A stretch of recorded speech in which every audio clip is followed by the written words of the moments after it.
Perkenalkan, nama saya Krisdayanti, NIM 19104168886,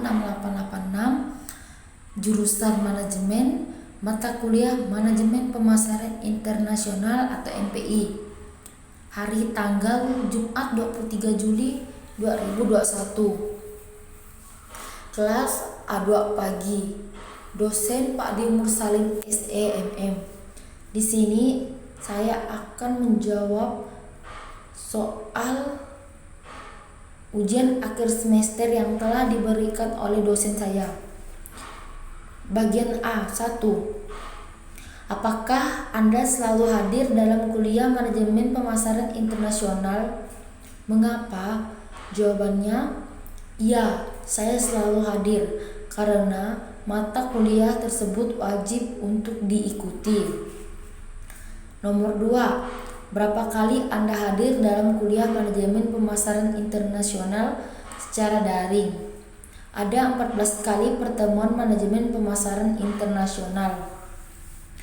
Soal yang ketiga, apa-apa saja saudara pelajari selama saudara belajar Manajemen Pemasaran Internasional secara daring? Manfaat apa yang saudara peroleh mempelajari Manajemen Pemasaran Internasional secara daring? Jawabannya, materi yang saya pelajari selama kuliah daring dalam mata kuliah MPI ialah materi Cultural Environment, materi ekspor dan impor, materi hukum perdagangan internasional. Manfaatnya saya dapat mengetahui definisi manfaat, fungsi, tujuan, dan contoh-contoh materi tersebut.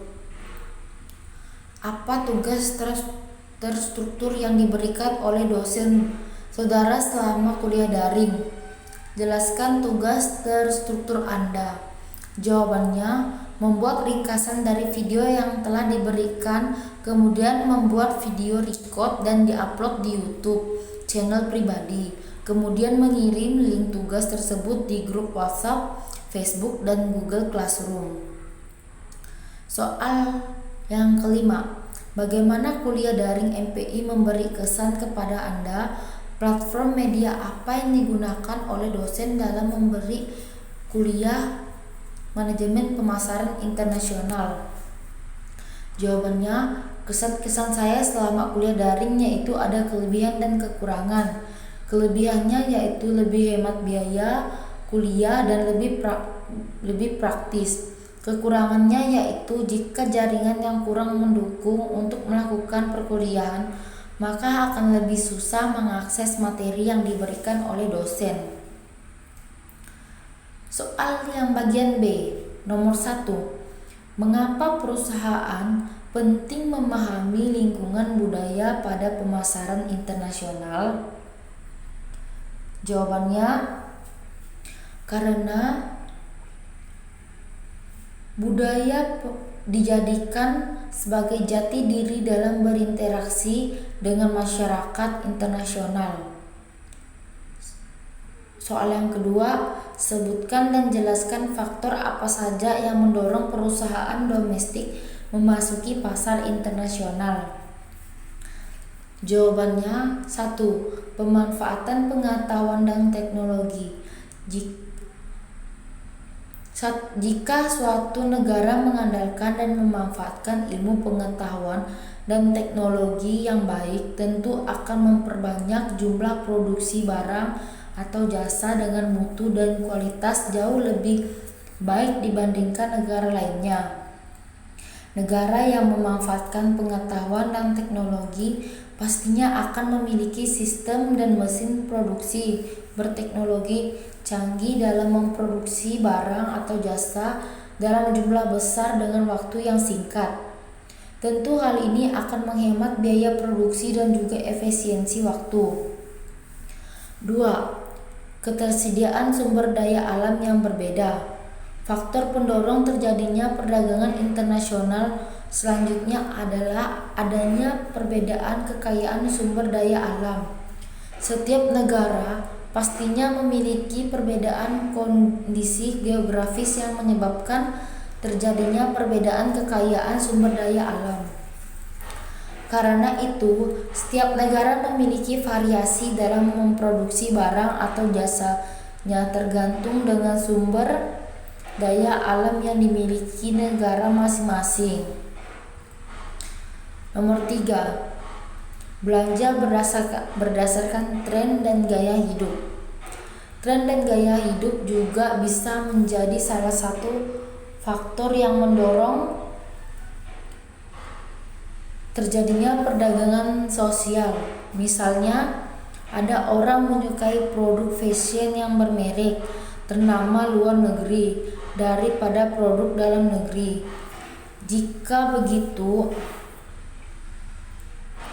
banyak orang yang memilih tren serupa fashion tersebut akan menjadi kebutuhan dan dicari banyak orang.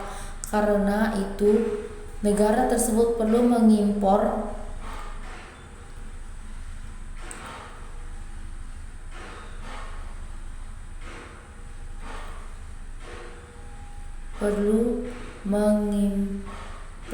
produk fashion tersebut dari luar negeri yang dimaksud. 4. Ekspansi pasar untuk perbesar keuntungan. Salah satu faktor pendorong suatu negara untuk melakukan perdagangan internasional adalah ekspansi pasar dan perbesar keuntungan. Ketika membicarakan soal perdagangan, tentunya akan ada yang namanya keuntungan dan kerugian. Nah, pastinya keuntungan menjadi tujuan utama suatu negara melakukan perdagangan internasional. Jadi, banyak produsen mengambil risiko untuk memproduksi banyak barang untuk diimpor dan diekspor ke negara lain agar namanya dikenal dan tentunya mendapatkan keuntungan yang lebih banyak. 5. Plus minus produk yang dibuat suatu negara. Ada kalanya suatu negara melakukan produksi barang tertentu secara besar-besaran karena adanya faktor lain yang mendukung sehingga menimbulkan kelebihan produk.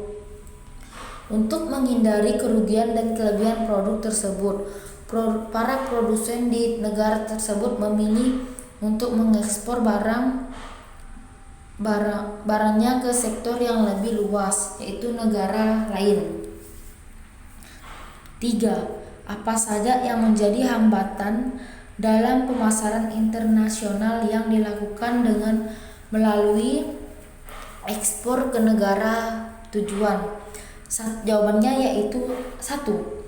Perbedaan mata kuliah antara negara pengekspor dengan pengimpor. 2. Adanya kebijakan impor yang dilakukan suatu negara. 3. Perbedaan bahasa antara negara pengekspor dengan pengimpor. 4. Adanya pengenaan biaya masuk yang tinggi. 5. Adanya perbedaan ketentuan atau peraturan. 6. Adanya perbedaan ketentuan atau peraturan. 6. Adanya pengorganisasian ekonomi yang mementingkan negara anggotanya. 7. Proses dan prosedur ekonomi impor yang panjang dan lama. 8. Adanya perang yang dialami satu negara dan perompak. Soal yang keempat, mengapa perusahaan harus mempelajari segmentasi pasar suatu negara tujuan? Pemasaran internasional. Segmentasi pasar apa saja yang perlu dilakukan untuk mengetahui pelanggan potensial bagi produk perusahaan? Jawabannya, karena segmentasi pasar dilakukan oleh suatu perusahaan dengan tujuan untuk meningkatkan pemasaran produk secara terarah. Selain itu, segmentasi pasar membantu pemanfaatan sumber daya yang dimiliki perusahaan menjadi lebih efektif dan efisien. 1. Segmentasi geografis. 2. Segmentasi harga. 3. Segmentasi media. 4. Segmentasi demografi. 5. Segmentasi waktu. Soal yang bagian C. Silakan buka link video ini. A. Judul video yang saya tonton. dari link di atas adalah pemasaran internasional dan pemasaran global.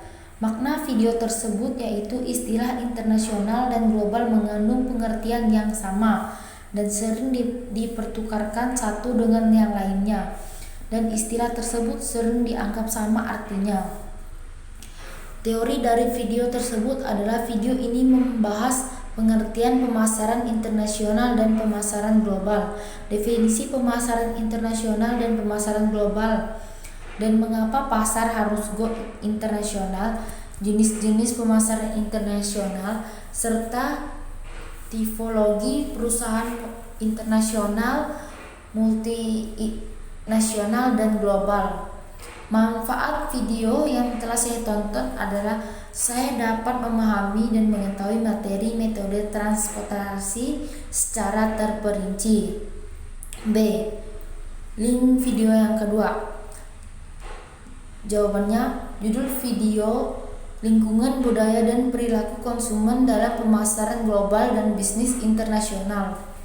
Makna dari video yang saya tonton yaitu karena budaya dijadikan sebagai jati diri dalam berinteraksi dengan masyarakat internasional. Dalam suatu negara identik dengan kebudayaan. Jadi kita harus memahami lingkungan budaya pada negara tersebut agar terjalin hubungan yang baik antar negara. Teori video tersebut yaitu definisi budaya, elemen budaya, perbandingan budaya, konteks tinggi dan budaya konteks rendah, budaya dan marketing mix, dan organisasi budaya. Manfaat video tersebut, saya dapat memahami dan mengetahui materi metode transportasi secara terinci. Wawasan dari saya menonton video tersebut adalah insight saya bertambah serta materi yang saya pelajari dapat menjadi bakat di kemudian hari. Sekian jawaban dari saya. Jika ada kesalahan kata, saya mohon maaf. Sekian dari saya ucapkan terima kasih.